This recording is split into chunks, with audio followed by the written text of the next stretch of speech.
This is Apple's new iPhone 15. I have bought it in black color. Let's unbox it and see how this new black color looks like.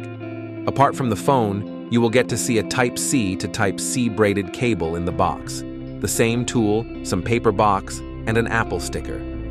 Let's take a look at the iPhone 15. Let's see iPhone 15 first things to do and tips and tricks. iPhone, tips, privacy, security, settings. If my phone is locked, let's say on a table somewhere or something like that, or say if it ever gets stolen or lost, I wouldn't want anyone to be able to access anything of importance. So for example, my notifications wouldn't want that shown. Siri, no. Things like accessing the wallet or even plugging in accessories like a computer, you wouldn't want any of that to be activated. Battery tips, notifications, mental health, iPhone, settings. So my suggestion is to go through all your applications and see what you do and what you don't want to send you notifications. So let's say, for example, Minecraft here, a game, love to play it, but I don't need it to bother me throughout the day. So I'm going to tap on that application and then disable notifications entirely, meaning my phone will not go off with any Minecraft notifications going forward. iPhone, security, settings, tips, Face ID. I definitely suggest you turn that on. It's just going to be an additional layer of security. Now this next section is super important, and that is this section here, which is called Allow Access When Locked. In other words, what do you want your phone to be able to do while it is locked? Now I think most people, myself included, is not a lot. iPhone 15, battery health, charging tips, settings, optimization. And as a result, it's going to produce less heat, then that is going to then limit the wear, or rather lessen the wear on your battery, helping preserve battery health.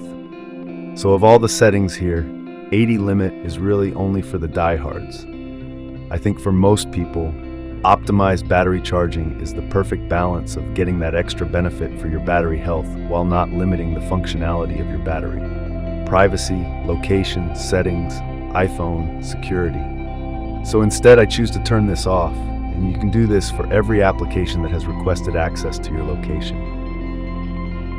So I open up another one here.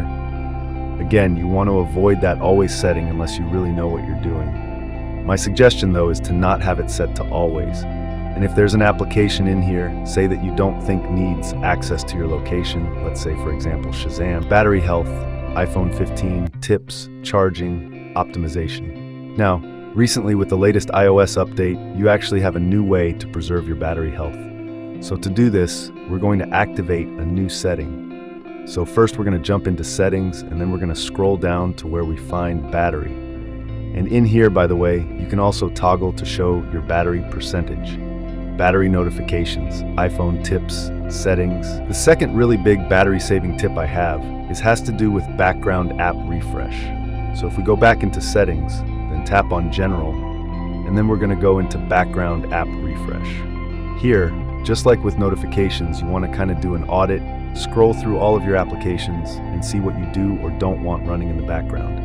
iPhone, privacy, settings, tips, access. You also have the option to have limited access or to have full access to your library.